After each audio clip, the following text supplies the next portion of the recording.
Come on in, everyone. It's time for Little Story Tunes. जंगल का राजा मनु और सोने की खान। भाग एक। जंगल का शानदार राजा। गहरे हरे जंगल में जहाँ ऊंचे ऊंचे पेड़ आकाश को छूते थे और नदियाँ चांदी की तरह चमकती थीं, एक शक्तिशाली शेर रहता था। उसका नाम था मनु। मनु जंगल का राजा था। उसकी भूरी माने लहराती, आंखें आग की तरह चमकती और उसकी दहाड़ से पहाड़ कांप जाते। मनु न सिर्फ ताकतवर था बल्कि बुद्धिमान और दयालु भी।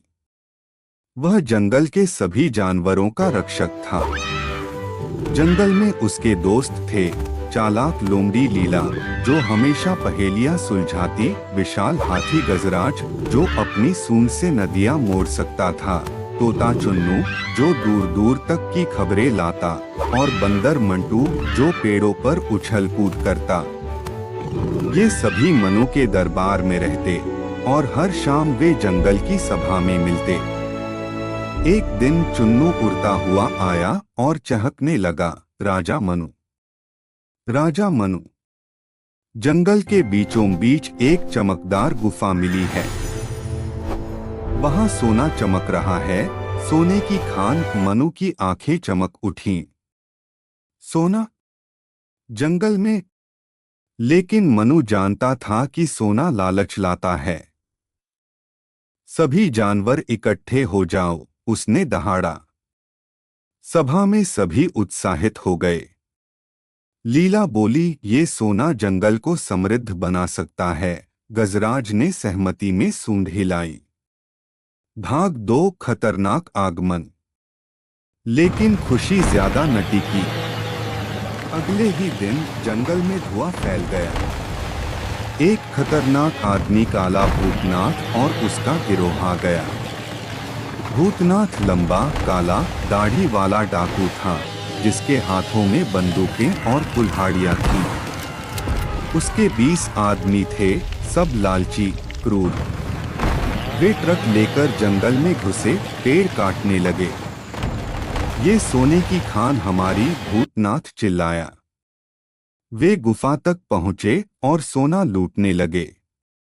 जंगल जल रहा था, जानवर भाग रहे थे।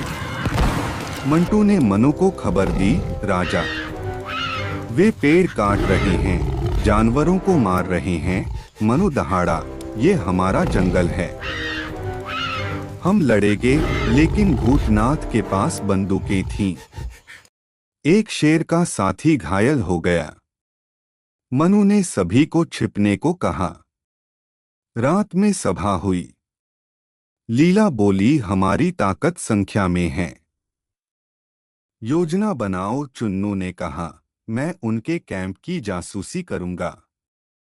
भाग 3। योजना और जासूसी। चुन्नू उड़कर भूतनाथ के कैंप गया। वहां डाकू शराब पी रहे थे, सोना गिन रहे थे।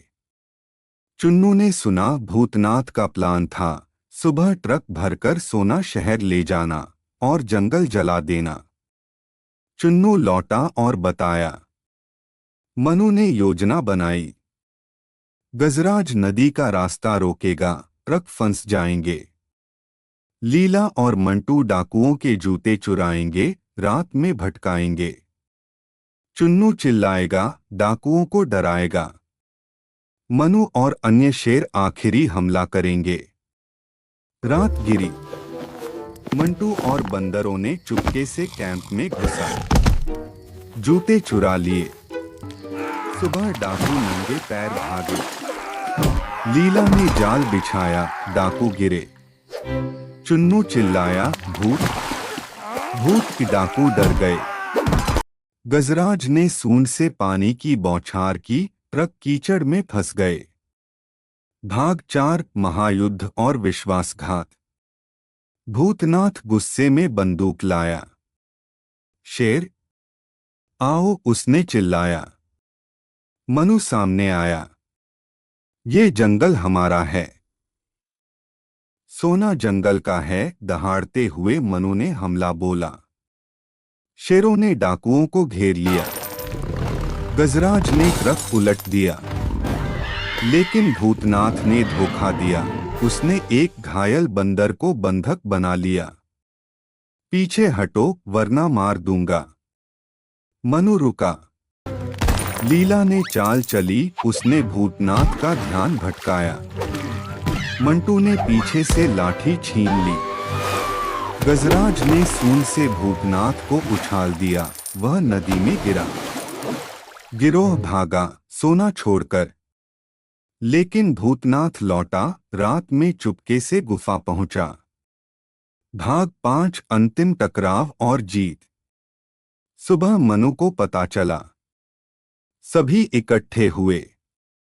मनु ने कहा, सोना जंगल के लिए इस्तेमाल करेंगे, स्कूल बनाएंगे, जानवरों के लिए नदियां साफ करेंगे। वे गुफा गए। भूतनाथ सोना चुरा रहा था।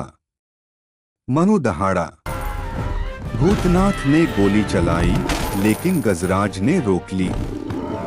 लीला ने जाल फेंका। चुन्नू ने आंखों में धूल झोंकी। मंटू ने कुल्हाड़ी छीन ली। मनु ने भूतनाथ को दबोच लिया।